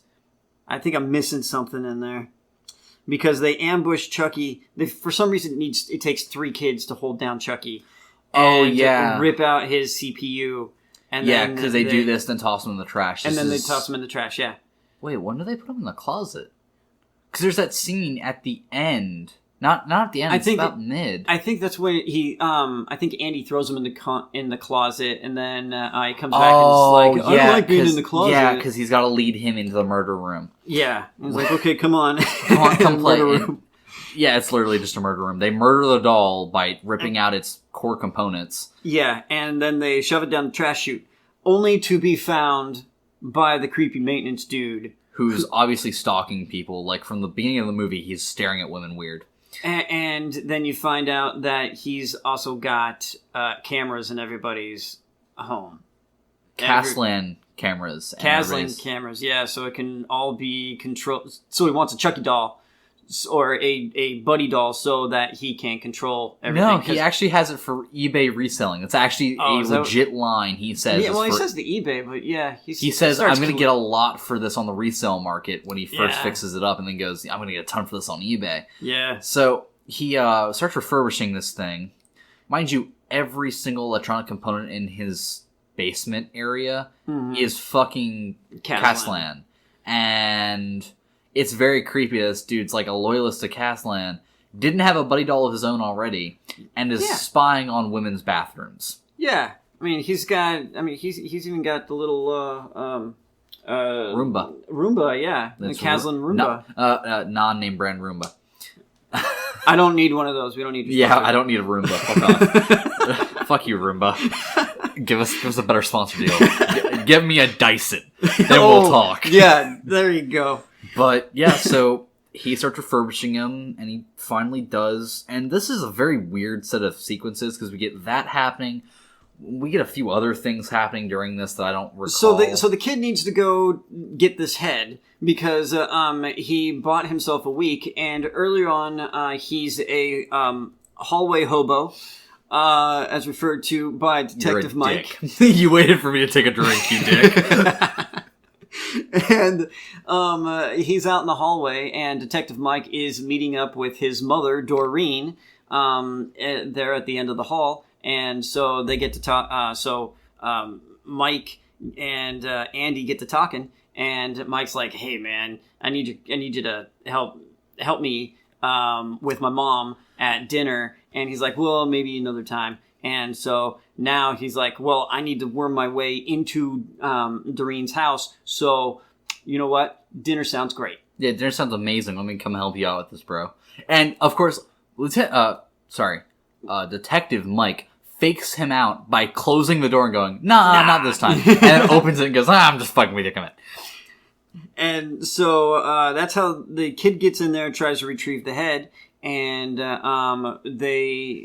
he's eyeing the head, which is sitting there on a table next to the dinner table, which you would have to think it's a shelf. Yeah, it's kind of stinky. Yeah, it's gotta be stinky at this point. And of course, the detectives looks over and goes, "Oh, hey, Ma, what's that? I see you got a new thing on the shelf." Yeah, and she comes over, does a spiel about it being a gift from him for helping. Basically, a bunch of bullshit happens. It gets sat on the table, and Detective Mike starts fucking playing with it. Yeah. And it's creepy as hell. And he's just like, oh, dude, that's his head. And Andy's like, oh, no, stop, please, leave, let me take it, but gone. No, stop, no. And so, Doreen is in the kitchen. Detective Mike gets up and goes to the kitchen, and then that's where Andy hightails it out of there with the head. Andy pockets the head and runs. And then Detective Mike comes back and goes, damn, even my mom's fucking crazy. All right, no, he goes, even the deaf kid don't want to listen to me. Yeah. So, by the way, yeah, Andy's deaf, by the way. Andy has a hearing aid, and I guess that must be Caslin too, because he gets... Chucky winds up hacking into it later. Yeah. And so we then... let's see what happened. Oh, so he ditches the head down the garbage chute because that seems to be a great way to dispose of everything. Yeah. And to be fair, he's fucking 13. Give him some credit. He's at least trying. Yeah. And but Chucky has come back to life downstairs with the maintenance guy. Which this is a brutal fucking kill. Because it's wonderful. It's a kill of 1,000 cuts. Yeah. So he starts running around with the knife, which is very similar to the 1988 movie where Chucky is just motoring around on his little tiny legs and slicing and dicing, human legs, and it hurts. So this guy's on the ground. He gets sliced on his chest a couple times, and then he ends up getting up on top of a table saw. Yeah, for some godforsaken reason, he has a table saw in his basement that is also Kazlan and compatible, controlled by his smart home devices. Yeah, man. And I don't know why he decided to get up on top of the table saw, but he did. And Chucky pulls out the pin that was holding it up, holding the legs up. So then it's on an angle now, yep. 2 legs up. So it's like an A-frame with the saw fully out. And he turns that bitch on. And the dude is now hanging on to apparently an AC pipe hanging above him. Yeah. And Chucky starts heating up the thermostat. And this is a big dude. I'm surprised he could hang on. Yeah, when he goes to one hand, I'm like, nope, he's fucking dead. No, he weighs like 300 pounds. He's not getting one hand, no. No. But Chucky turns on the heating in the building, and it goes from 70 to 90. Nice pleasant 70. Nice pleasant 73 to 90 to 110 to 120 to 130 to 140 to 180, and then it cuts off. Why does Caslin, why can your thermostat go that high? His thermostat may be able to go that high, but why the fuck can your actual heating unit go that high? How is that a thing? I'm blaming Caslin for that shit too. Okay, fair enough. Because he is the scapegoat for everything in this movie. Yes. But yeah, it heats up, his hands get really hot, they start burning and singeing to it, and he just lets himself go. At this point in the movie, I went, if I know I'm gonna get 3rd-degree burns on my hands at this point, I might as well just hang on till the nerves are dead.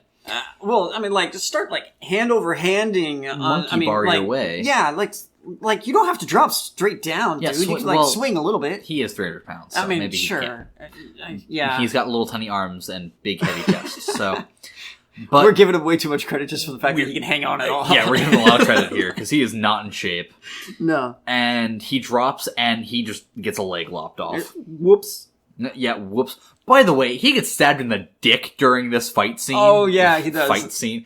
And that hurt, because he's just standing there with his legs spread, because he got slashed on both legs. Yeah. And you just watch Chucky go, straight up from underneath. Straight up. So, he cut all the chicken nuggets and giblets up there. Oh, boy. And then rips out, and the blood pours out, and so it's just brutal, and he dies on the table saw. And, Chucky repackages himself. Yeah. Somehow. Throws himself into a box and starts, worming his way. Just gonna oosh, oosh, oosh, and oosh across his the way ground. to some random kid's apartment. To the black kid, Oscar? Oscar, was it Oscar? Yeah, it sounds about right. I don't know. It's something. He's not on that list right there. It doesn't really fucking matter. He's only useful for this next few scenes. He's a dumbass kid. And I think he dies. No, he gets out. He's like, I got my new Chucky doll, or I got my new Buddy doll, and he calls him Chode.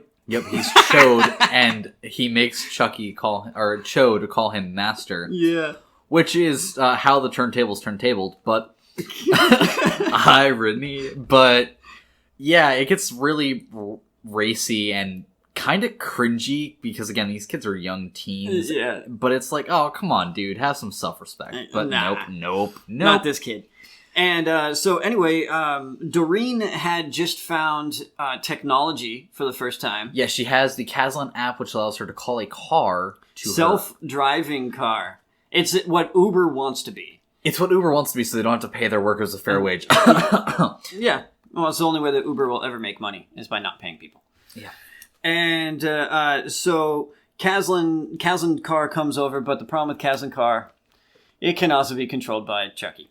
Yep, because it's Kazlan controlled device. Because Kazlan's stupid. I don't know why you would ever need to. I mean, like, who's really going to take around their buddy doll everywhere they go? Because essentially, it's like, why don't you just turn it into a phone?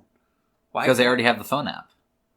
But like, so I want to carry around this ugly ass doll. That's for kids. They want to carry around the ugly ass doll. They want the toy to interact with the kids. It's so bad.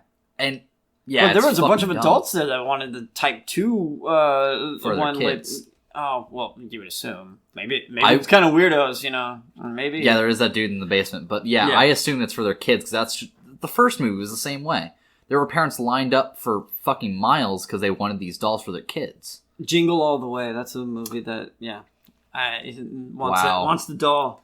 Wow, I cannot fucking believe you just brought that movie up. That movie is so bad. It is.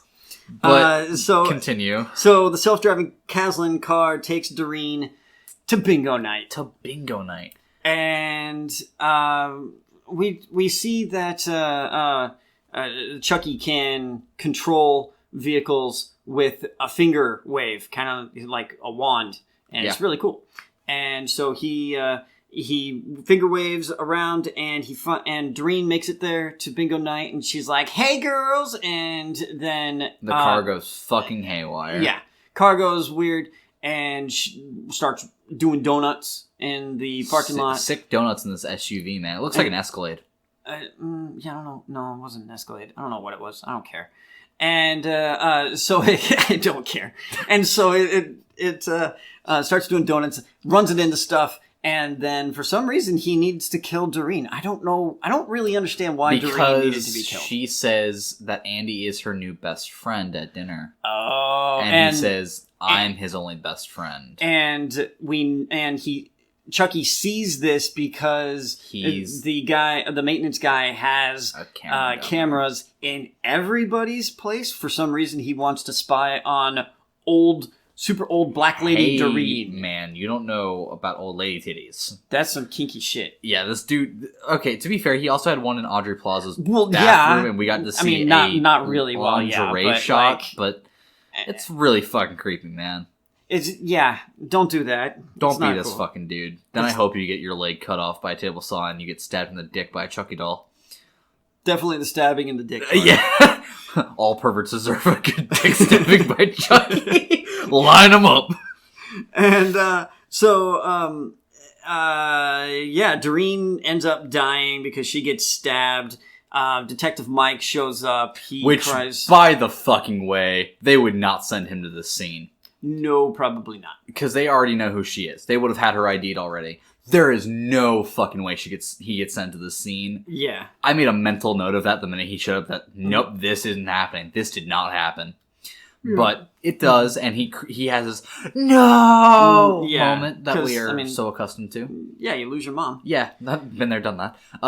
And so everyone thinks Andy is going nuts now because he's like, because he has the black kid's phone, Oscar's phone, and that phone is he had synced it up with Chucky, and so he watched what was happening through the phone, and he's like, Chucky doll's doing this, and everyone's like, no. No, you're fucking crazy, kid. And so he's like, no one's listening to me, and all this stuff, which is fine. To his credit, yeah, nobody's listening to you, but to his mom's credit, have you heard yourself speak? But, I mean, have you noticed everyone's dying? His mom hasn't. She doesn't know about any of the deaths yet. True. Oh, she knows about Shane. Yeah. Nobody knows how he died yet. We just know he got killed and then stabbed. Yeah, no one found the head, so that was... Nobody has found the face yet, because Mike finds the face after this scene, Yeah, actually. Detective Mike finds the face because they find it in... a trash bag somewhere. In the trash bin down where they found the maintenance dude. And he's like, oh, look, I know that face. And I know that face. I know who's connected to that face. Yeah. I know who's connected to my mom. Who used to be connected to that face. Oh. Now it was the face that I used to know. And so, Mom, Aubrey Plaza, is like, kid, you're coming to work with me. And there is a big grand opening at the Zed store, Zed Mart. And for the Buddy 2, which comes in Aryan Brotherhood, Blackface, Bear, Lumberjack, and Ginger Original. And you can also buy it accessories, a leprechaun outfit, and some other Santa stuff. hat, Santa hat. Shit. Oh, you can dress it up in all kinds of fun and exciting ways. Oh, so fun. And so this dude who works there in the gigantic warehouse, he has to dress up in... some other stuff happens. I'm trying to get through this because this one is running a little long. Yeah, basically this end is just slaughter. It's exactly what you think is going to happen when you have a Chucky doll with Wi-Fi that can connect to all the other Chucky dolls. And all the other Kazlan devices. Yeah, it's fucking brutal. The amount of gore is great. It's fantastic. It's over the top. They're fucking drones with literal razor blades attached to their their propellers. The little bears go around and start eating people. And the fucking bears have bear teeth, and they just eat people, and the CG in this movie is so fucking bad. Oh my god. I don't think it was that bad. I just think those models were super ugly. Okay. You're right. The models were fucking ugly and bad, and the motion blur they put on those models looked fucking horrible. Sort of, yeah, a little bit. I think they were... I hope, because we have good technology out there for motion blur, I hope they did that to add to the cheesiness factor. Yeah.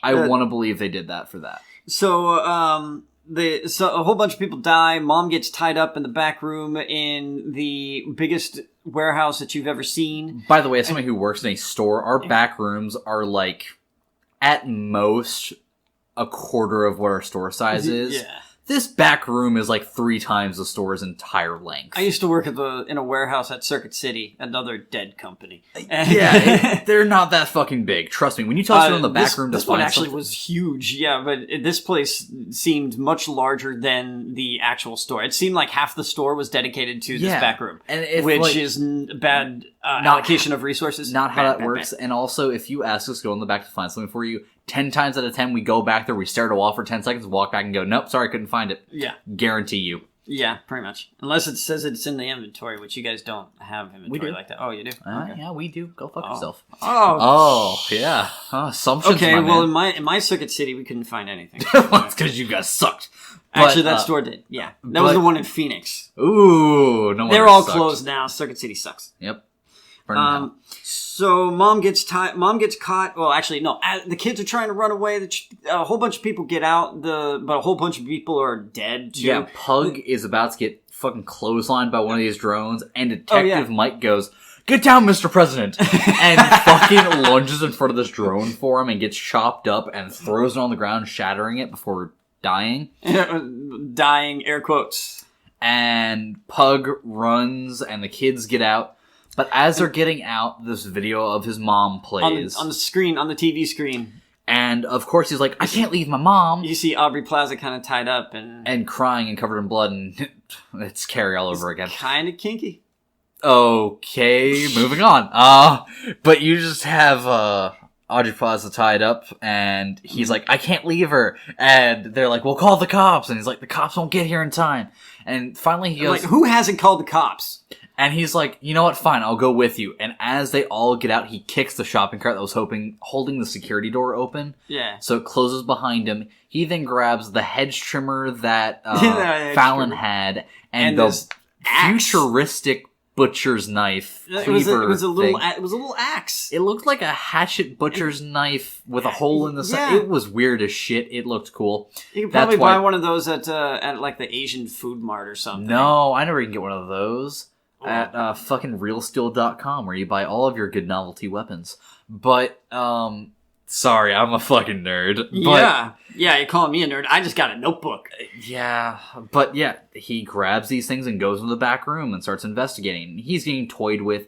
99% of this movie is psychological bullshit. The remote control car comes up. And goes, come with me, you're detained. And leads him to his mother.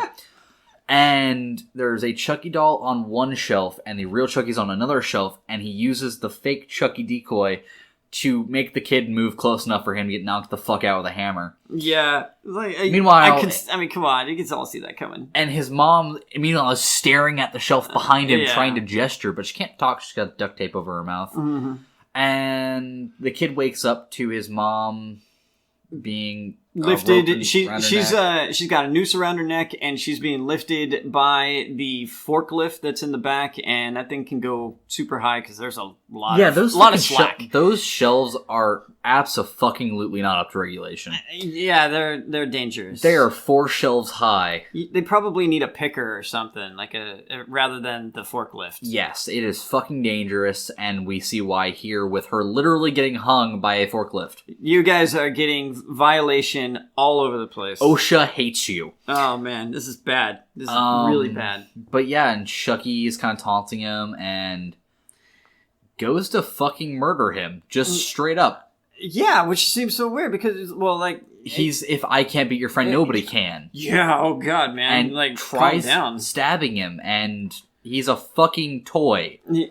That's the thing about all this. Like, you could just drop kick him. Yeah, you could drop kick him, pick him up, put him in a wood chipper. Yeah, but no, everyone struggles with this thing because he's got, like, superhuman strength. It's a doll. He grabs the toy police car that led him earlier, smashes Chucky in the face with it, grabs his hedge trimmers, and runs up to get on these shelves somehow to cut his mom down. Yeah, and he reaches out and starts sort of getting there. Then Chucky comes out of nowhere, jumps on his back. And he winds up hanging on the rope, taking the knife, and then cutting the rope while above his hand.